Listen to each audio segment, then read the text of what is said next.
Hello friends, स्वागत है आप सभी का द सोशल क्लास के एक और नए वीडियो में। तो आज हम लोग एनसीईटी 2025 का जो प्रिपरेशन है इसके सीरीज में हिस्ट्री का आखिरी वीडियो लेके आए हैं, जिनमें आपको फाइनल रिकैप मैं करवाऊंगा कुछ इंपॉर्टेंट क्वेश्चंस के साथ, क्योंकि आपका जो एग्जाम है वो 29 को है और अब बहुत ज़्यादा वक्त नहीं बच गया है।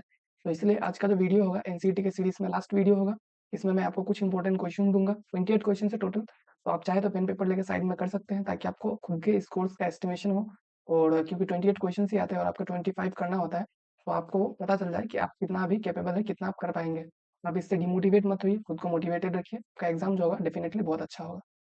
क्वेश्चन नंबर 1 क्या कह रहा है? The great bath has been discovered at which Harappan site. Great bath जो है वो किस हड़प्पन साइट पे डिस्कवर किया गया है? जो ग्रेट बाथ है वो आपके मोहनजोदारो में डिस्कवर किया गया है। The great bath eight Mohenjodaro is one of the earliest public water structure use possibly for ritual bathing. तो ग्रेट बाथ जो है वो किस काम के लिए यूज किया जाता था?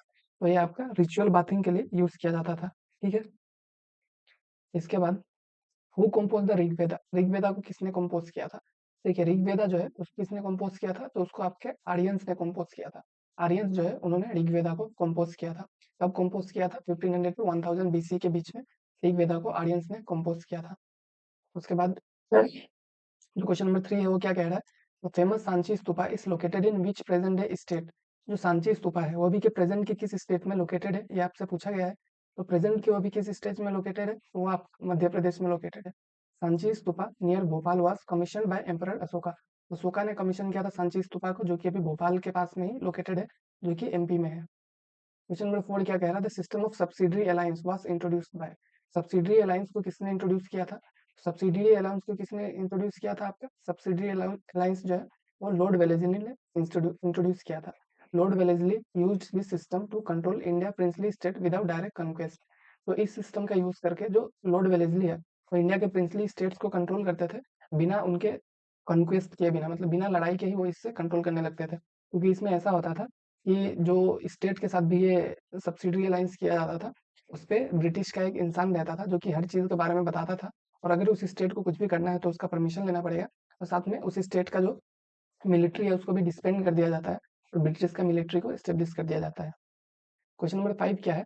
The first major sufi order established in India was. India का सबसे पहला मेजर सूफी ऑर्डर जो इंडिया में एस्टेब्लिश हुआ था वो कौन सा है? तो सबसे मेजर सूफी ऑर्डर जो सबसे पहले इंडिया में आया था वो है आपका चिश्ती। चिश्ती जो है वो फर्स्ट मेजर सूफी सिलसिला है जो कि इंडिया में स्टार्ट किया गया था। तो ये जो है आपका किसने इंट्रोड्यूस किया था? ख्वाजा मोइनुद्दीन चिश्ती ने इसको इंट्रोड्यूस किया था। ठीक है। Question number 6, which Mughal emperor wrote his autobiography Tuzuke Babri? Tuzuke Babri को किसने लिखा है? तो ऑब्वियसली आपको यहाँ पे नाम नहीं दिख रहा है, बाबर है। तो इसका आंसर क्या हो जाएगा? बाबर। बाबर ने इसको लिखा था, ऑटोबायोग्राफी है बाबर। ठीक है। Babur wrote Tuzuke Babri in Turkish detailing his life and conquest. उसमें क्या है? बाबर के लाइफ के बारे में है, उसके कन्क्वेस्ट के बारे में है। और ये किस लैंग्वेज में लिखा हुआ है? टर्किश लैंग्वेज में लिखा हुआ है। Question number 7, the battle of Plassey was fought in which year? जो बैटल ऑफ प्लासी है वो किस साल में फॉट किया गया था, किस साल में लड़ा गया था? तो जो बैटल ऑफ प्लासी है ये आपका 1757 में लड़ा गया था। 1757 में जो ब्रिटिश है उन्होंने इंडिया में सबसे पहला जो बैटल है उसको जीता था। उसके बाद मतलब ब्रिटिश डोमिनेंस जो इंडिया में स्टार्ट हो गया था। क्वेश्चन नंबर 8 क्या है? Harshvardhan court poet Banabhatta composed. Banabhatta जो था वो कौन था? हर्षवर्धन का कोर्ट पोइट था। तो हर्षवर्धन का जो कोर्ट पोइट बाणभट्टा था उसने क्या कंपोज किया था, ये आपसे पूछा गया है।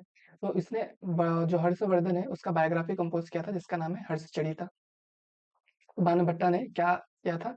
हर्षचरिता को कंपोज किया था, जो कि हर्ष लाइफ और सोसाइटी के बारे में दिया गया है। उसके बाद क्वेश्चन नंबर 9 क्या था? इंडिगो रिवोल्ट ओकर्ड मेनली इन। देखिए, इसमें जो इंडिगो रिवोल्ट का बात किया जा रहा है, अगर यहाँ पे आपका ऑप्शन में बिहार या चंपारण होता तो आप उसको देते, लेकिन यहाँ पे मेनली इस इंडिगो रिवोल्ट के बारे में बात किया जा रहा है, जो कि आपका 1858-59 के टाइम में हुआ था। तो वो कहाँ पे हुआ था? वो आपका बंगाल में हुआ था। तो बंगाल में जो था इंडिगो रिवोल्ट आपका 1859-60 इस टाइम पीरियड में हुआ था। ठीक है। उसके बाद क्वेश्चन नंबर 10 क्या कह रहा है? द आईनी अकबरी वाज रिटन बाय। आईनी अकबरी को किसने लिखा था?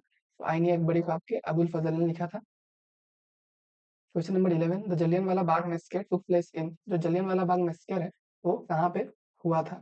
जलियनवाला बाग मैसेकर जो है वो आपका अमृतसर में हुआ था। इसको किसने किया था ये आप हमें कमेंट करके बताएंगे।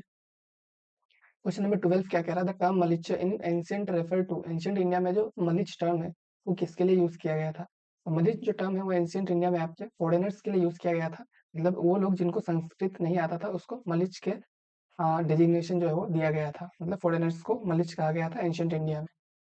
Question number 13, who introduce the permanent settlement of Bengal? Permanent settlement जो था बंगाल का, उसको किसने इंट्रोड्यूस किया था? तो परमानेंट सेटलमेंट जो है उसको आपका जो लॉर्ड कॉर्नवालिस है उसने 1793 में इंट्रोड्यूस किया था। परमानेंट सेटलमेंट में क्या था कि आपका जो फिक्स कर दिया जाता था लैंड रेवेन्यू जो है, जो जमींदार पे करते थे उसको फिक्स कर दिया जाता था कि मतलब कि लैंड रेवेन्यू इतना ही पे करना है, ये फिक्स्ड है। तो उसी को किसने लाया था? लॉर्ड कॉर्नवालिस ने 1793 में बंगाल में इंट्रोड्यूस किया था। क्वेश्चन नंबर 14 क्या है? The bhakti saint Mirabai was a devotee of. Mirabai जो है वो किसके भक्त थे? ये आपसे पूछा गया है। तो मीराबाई जो है वो कृष्ण के भक्त थे, कृष्ण की भक्ति करते थे Mirabai. Mirabai song express her intense devotion and love for Krishna. Question number 15 क्या कह रहा है? The non cooperation movement was withdrawn after which incident. जो एनसीएम है वो कब विथड्रॉ किया गया था? तो एनसीएम जो है आपका चौरी चौरा इंसिडेंट के बाद विथड्रॉ किया गया था, क्योंकि चौरी चौरा इंसिडेंट में क्या हो गया था? आपका वायलेंस हो गया था और गांधी जी तो है जो उनको वायलेंस जो है बिल्कुल भी पसंद नहीं था। तो इस इंसिडेंट्स के बाद उन्होंने जो है नॉन कोऑपरेशन मूवमेंट है इसको विथड्रॉ कर लिया। तो इसके लिए उनको बहुत ज्यादा क्रिटिसिज्म भी सहना पड़ा कि लोगों को लगता था कि नॉन कोऑपरेशन मूवमेंट के बाद ही उन्हें इंडिपेंडेंस मिल गया होता अगर ये चौरी चौरा इंसिडेंट के बाद गांधी जी मूवमेंट को कॉल ऑफ नहीं करते। तो इसलिए बहुत सारा जो है डिबेट हुआ था, पर गांधी जी तो अपने प्रिंसिपल्स को लेके बहुत ही ज्यादा स्ट्रिक्ट थे तो उन्होंने इसको कॉल ऑफ कर दिया। Question number 16, who among the following was not a traveller to India. इनमें से कौन सा जो है इंडिया का एक ट्रेवलर नहीं था जो इंडिया में आया था? तो इसका जो करेक्ट आंसर है हेरोडोटस। तो हेरोडोटस जो है वो कौन है आपको जानना बहुत जरूरी है। अगर आप हिस्ट्री पढ़ रहे हैं तो आपको पता होना चाहिए कि फादर ऑफ हिस्ट्री कौन है। फादर ऑफ हिस्ट्री कौन है? आपके हेरोडोटस जो है वो फादर ऑफ हिस्ट्री कहे जाते हैं। हेरोडोटस जो है वो ग्रीक हिस्टोरियन थे जो कि इंडिया में कभी विजिट नहीं किए, पर इन्हें हम लोग क्या कहते हैं? फादर ऑफ हिस्ट्री के नाम से जानते हैं। क्वेश्चन नंबर 17 क्या है? द रेवेन्यू सिस्टम जब्त वाज इम्प्लीमेंटेड अंडर।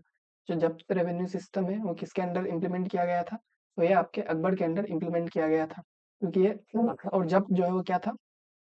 एक लैंड रेवेन्यू सिस्टम था जो कि सिस्टमेटिक मेजरमेंट एंड असेसमेंट पे बेस्ड था, कि मतलब कि लैंड को अच्छे से मेजर किया जाता था, लैंड को एसेस किया जाता कि उसका कैपेसिटी कितना है, उस बेसिस पे उसका रेवेन्यू डिमांड जो है वो लगाया जाता था। उसके बाद क्वेश्चन नंबर 18, अल बिरूनी रोट किताब ul Hind in which language. अल बिरूनी ने किताब उल हिंद को लिखा किस लैंग्वेज में लिखा? तो इसको अल बिरूनी ने अरबिक लैंग्वेज में लिखा था। Al Biruni Kitab ul Hind studied Indian culture and society originally written in Arabic. तो अल बिरूनी का जो किताब उल हिंद है वो किस चीज के बारे में है? वो आपका इंडियन कल्चर एंड सोसाइटी के बारे में है, जो कि ओरिजिनली आपका अरबिक में लिखा गया था। क्वेश्चन नंबर 19 क्या कह रहा है? The idea of drain of wealth, the idea of drain of wealth from India was first raised by. तो ड्रेन ऑफ वेल्थ का जो आइडिया है वो सबसे पहले किसने रेस किया था? तो सबसे पहले आपके दादा भाई नौरोजी जो है उन्होंने रेस किया था। दादा भाई नौरोजी ने ड्रेन ऑफ वेल्थ थ्योरी का यूज किया था किस चीज को बताने के लिए कि जो ब्रिटिश है वो किस तरह से इंडिया का जो वेल्थ है उसको मतलब ड्रेन कर रहे हैं, उसको खत्म कर रहे हैं। क्वेश्चन नंबर 20 क्या है? Mahatma Gandhi first satyagraha in India was held at. Mahatma Gandhi का जो सबसे पहला सत्याग्रह है वो कहाँ पे हुआ था? तो ये आप सभी को पता होगा 1970 में चंपारण में, 1917 में जो फर्स्ट सत्याग्रह है गांधी जी का वो हुआ था। Question number 21, which Mughal ruler was associated with the construction of the red fort in Delhi. कौन सा मुगल रूलर जो है वो रेड फोर्ट के कंस्ट्रक्शन से एसोसिएटेड है? तो रेड फोर्ट के कंस्ट्रक्शन से आपके शाहजहां जो है वो एसोसिएटेड है। Shahjahan build the red fort in Delhi between 1638 and 1648। Question number 22 क्या कह रहा है? The author of Raj Tarangini was. Raj Tarangini के ऑथर कौन है? तो राज तरंगिनी के जो ऑथर है वो है कलाना। तरंगिनी क्या है ये जान लीजिए। तो एक historical Chronicle of Kashmir king, Kashmir के राजा के बारे में एक हिस्टोरिकल अकाउंट है। राज तरंगिनी इसको किसने लिखा था? कलाना ने लिखा था। Question number 23, which one of the following was not A centre of the revolt of 1857। तो रिवोल्ट ऑफ 1857 का सेंटर इनमें से कौन सा नहीं था? तो बॉम्बे जो है बॉम्बे आपका रिवोल्ट ऑफ 1857 का सेंटर नहीं था। Bombay remained largely unaffected during the 1857 revolt. Question number 24, who was the founder of Brahmo Samaj. Brahmo समाज को किसने फाउंड किया था? तो ब्रह्मो समाज को आपके राजा राम मोहन रॉय ने फाउंड किया था। राजा राम मोहन रॉय फाउंडेड ब्रह्मो समाज इन 1828 रिफॉर्म हिंदू सोसाइटी। ब्रह्मो समाज क्यों फाउंड किया गया था? ताकि वो हिंदू सोसाइटी जो है उसमें रिफॉर्म्स ला सके। Question number 25, the Deccan riots commission was associated with which year. जो डिक्कन रेड कमीशन है वो किस ईयर में था? डिक्कन रेड जो कमीशन है आपका 1875 के टाइम पे आया था, क्योंकि उस टाइम पे आपका डिक्कन रेड रिवोल्ट जो है वो हुआ था। जो डिक्कन पीजेंट्स है उनका मतलब जो रिवोल्ट हुआ था मनी लेंडर्स के खिलाफ, उसको इन्वेस्टिगेट किया था डिक्कन रेड कमीशन ने। क्वेश्चन नंबर 26 क्या कह रहा है? The bhakti poet saint Ravidas belong to which community. जो भक्ति पोएट सेंट है रविदास वो किस कम्युनिटी से बिलोंग करते हैं?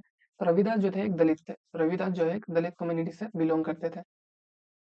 Question number 27, the major port of Indus valley civilisation was. Indus valley civilisation का जो मेजर पोर्ट है वो कौन था, आपसे पूछा गया है। तो इसमें देखिए जो लोथल है वो गुजरात के पोर्ट कोस्टल साइड में लोकेटेड है, तो ऑब्वियसली जो पोर्ट होगा कोस्टल साइड में ही होगा, तो इसका आंसर क्या हो जाएगा, लोथल। लोथल जो है वो मेजर पोर्ट है, जो कि इंपॉर्टेंट पोर्ट है हड़प्पन सिविलाइजेशन का। क्वेश्चन 28 हम लोग का last question, the semen commission was boycotted in India because, semen commission को क्यों बॉयकॉट किया गया था, सीमन कमीशन को इसलिए बॉयकॉट किया गया था क्योंकि इसमें कोई इंडियन मेंबर नहीं थे, तो इसका आंसर क्या आ जाएगा, option number B, it had no Indian members. तो आप लोगों ने ऑब्वियसली 28 क्वेश्चन किया होगा, तो आप कमेंट करके जरूर बताइए कि आपके कितने सही हुए या कितने गलत हुए, और अगर आपको वीडियो अच्छा लगा तो आप हम लोग के साथ जुड़ सकते हैं। बाकी थैंक यू ऑल।